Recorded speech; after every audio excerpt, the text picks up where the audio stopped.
I have gone through a man's phone a handful of times in my life. Also, spare me the fucking judgment, okay? That is not the point of this story. Every time I have ever gone through a man's phone, I can barely breathe. I'm sweating. I'm anxious. I'm looking over my shoulder. I'm like standing in a stance so that, God forbid, if he does walk in, I can fling myself out the window. Like, there's always an escape plan, right? But on this day, I was the luckiest girl in the world. Daddy gang, I was standing in this RV by myself.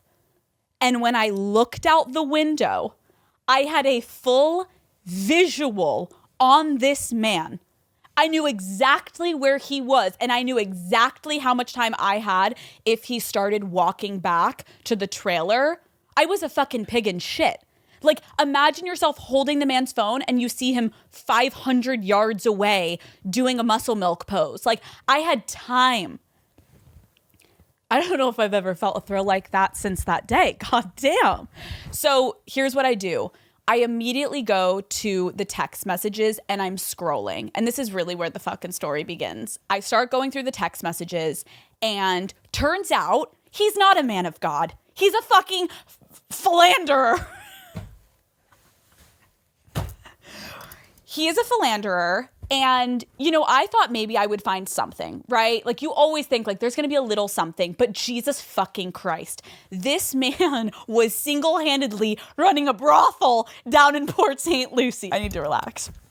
This guy is texting so many women, classic, okay? And so I just start going through everything. And I'm finding nudes and I'm finding sex and everything that I could have dreamt up. And then I come across one of the most recent texts. And he doesn't have this woman's name saved. It is just saved. It's just a phone number, right? But I scroll and I see the beginning of their text messages.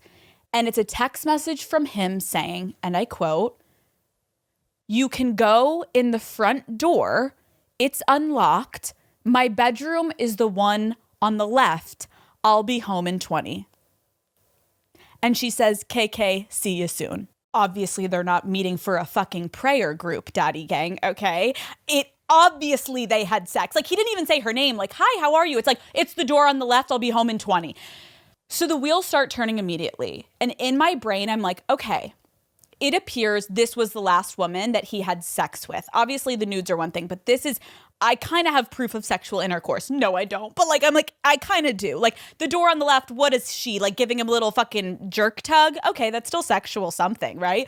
This is the week before I arrived. I'm sitting there in this trailer on a Saturday. This was last Saturday, according to the receipts. So I realize, as many other women as he was texting and sending his wiener to, this woman was my best chance of cornering him and catching him in the lie that he hasn't been having sex with anyone but me for months. So I realize I need to quickly gather as much information as possible in the time that he's not in this RV, okay?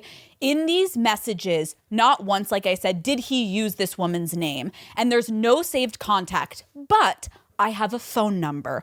I pick up my phone, I *67 her number. Thank fucking God she doesn't answer. It goes to voicemail. Boom, alas, I have her name. Let's call her Kaylee. She's like, hey, it's Kaylee Gonzalez. Leave your message at the beep, beep. I'm like, beep, fuck, Jesus Christ, Kaylee.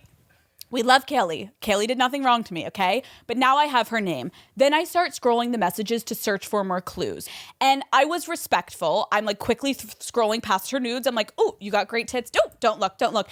And then I find one clothed picture. And it is a selfie that she sent him from work. Kaylee was a bartender, okay? I immediately I'm realizing as I'm saying this, like, maybe some of you didn't listen to the earlier episodes of Call Her Daddy. Like, I used to be crazy. So I just want to put that out there so there's no judgment. Yes, I was insane, but it was all in good fun. I immediately get on my phone and I go on Google and I search all of the Port St. Lucie bars in a 10-mile radius of his house. I narrowed it down to 7 contenders. They all looked basically the same when I Google searched like the images of like what the bar looked like. So I went one by one individually and called every single bar and asked them a simple question. Hi, I'm really good friends with Kaylee. I wanted to come in tonight. Could we make a res for 4 tonight? Is she working? And every single bar was like, sorry, what? Like, Kaylee doesn't work here. Except for one. Except for one. Boom, we got her name. We got the bar that she works at. That is enough information for me to concoct a brilliantly insane story to confront him about his lies. Hi, Daddy Gang. Thank you so much for watching this video. Keep in mind, that was just a little clip from the episode. If you want to watch the entire full video episode, it is linked below. It's the first thing in the description. Go watch it. It's a great episode. Love you all. I will see you next Wednesday.